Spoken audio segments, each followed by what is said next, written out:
சற்று முன் கிடைக்கப்பெற்ற மிக மிக முக்கியமான செய்தி ஒன்று வெளியாகி உள்ளது. திராவிட முன்னேற்ற கழகத்தின் தலைவரும் தமிழக முதல்வருமான ஸ்டாலின் அவர்கள் அதிர்ச்சியில் உள்ளார். வருகின்ற சட்டசபை தேர்தலில் திமுக குறைவான தொகுதியில் தான் போட்டியிடும் என்ற தகவலும் தற்பொழுது கிடைக்கப்பெற்றுள்ளது.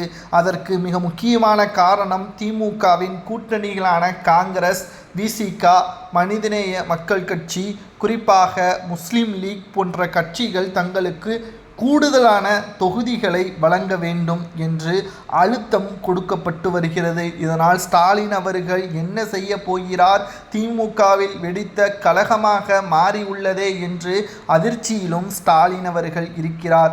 கூட்டணி கட்சியின் முடிவின் காரணமாக என்ன செய்வதென்று தெரியாமல் திமுகவின் மூத்த நிர்வாகிகளுடன் ஆலோசனையும் நடத்தி வருகிறார் ஸ்டாலின் அவர்கள்.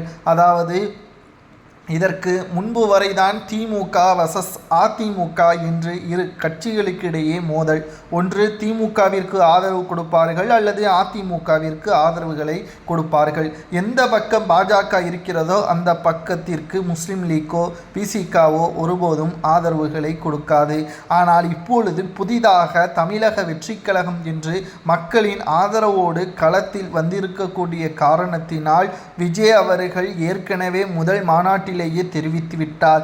எங்களது தலைமையில் ஏற்று கூட்டணிக்கு வரும் பட்சத்தில் அவர்களுக்கு தொகுதிகளும் கூட்டாட்சி முறையில் அதிகாரங்களும் வழங்கப்படும். வெற்றியடைந்தால் அமைச்சர் பதவி கூட கொடுப்பதற்கு நாங்கள் தயாராக இருக்கிறோம் என்பதையும் தெளிவாக முதல் மாநாட்டிலேயே விஜய் அவர்கள் தெரிவித்திருந்தார். இதுதான் மிகப்பெரிய ஒரு அதிர்ச்சியே. திமுக எதிர்பார்க்காத ஒரு அறிவிப்பாக விஜய் அவர்களது அறிவிப்புகள் வெளியாகியிருந்தது.